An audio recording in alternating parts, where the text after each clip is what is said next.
to Canterbury, where Todd Portman rears 300 herd replacements each year.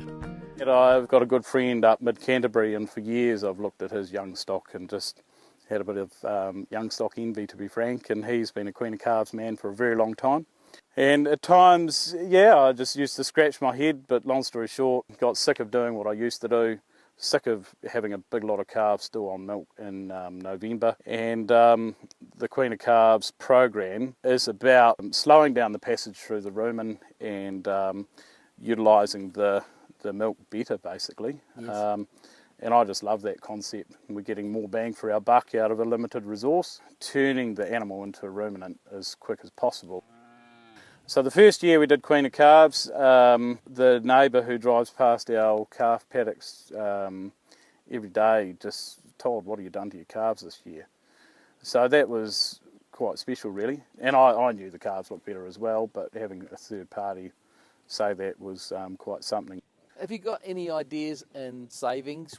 Back when I was just sick of banging my head against brick wall, I did some numbers and I thought, well, I could feed 6 to 8 litres of milk, or I could go down to more that 4 litres and use Queen of Calves. The spreadsheet told me the spend was similar, but the extra benefits associated with Queen of Calves around weaning date, growth rates and subsequent milk production and first lactation was all stuff that was appealing. I didn't do it for that, and I treated that as a bonus. When you crunch the numbers on the value of milk at around $7, yes, we're saving in the vicinity of $30,000 a year. How does that make you feel?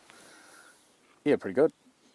I think, quite most of us remember back to $3.90, and it was just painful going through the budget. And, speaking for myself, certainly I could find 1s and 2s and the odd 5, but finding those 10s and 15s and 20s, they're the big numbers that actually really impact the end result. They were hard to find. Todd admits it was an act of courage after a low payout year. However, this decision saved almost 90,000 litres of milk and took weeks out of calf rearing. But what are the calves like? Sounds like you've skimped. Yeah. And you should have worse calves. Yeah. What's the outcome? These are pretty good animals in my mind. 150 odd kilos at, early January. Good shiny coats, some really nice frames, and quite a crossbred sort of animal, Super 70 here, she's quite Jersey based, obviously. Well, nothing wrong with her. Look at her capacity there. So, therefore, you've saved money, Yep. But you haven't produced an inferior result. Yeah, no, that's not something we're used to, is it? No.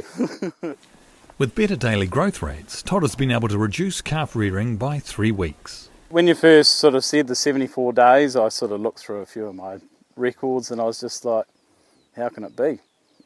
And to be fair, having just completed the 3rd year, I actually started looking at it, and it blew me away how you were not far off the mark, and there were calves in the 65 days that were at target weaning weight, which just really surprised me. Under a conventional diet, Todd's calves consumed 173,000 litres of milk.